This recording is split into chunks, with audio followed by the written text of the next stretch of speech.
צריך לפרסם את הסרטון שסבא אומר, אנחנו בסכנה גדולה. אנחנו בסכנה גדולה, אני המלך וכולם צריכים לקבל את זה. את הקטע הזה צריך לפרסם.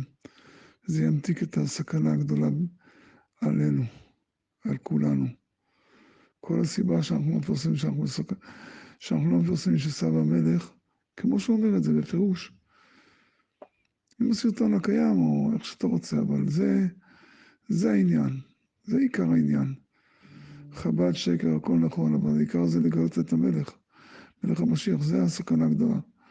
שאנחנו צריכים, כמו שעשית את כל הסרטונים היפים האלה, שזהו, נגמר עכשיו הזמן, עכשיו להכין סרטון, הסכנה הגדולה, סבא המלך, כולם צריכים לקבל את זה. את הדיבור שלו, לעשות על זה, רק לגלות אותו. זה יוריד כל הקטרוג מעלינו, מעל כולנו.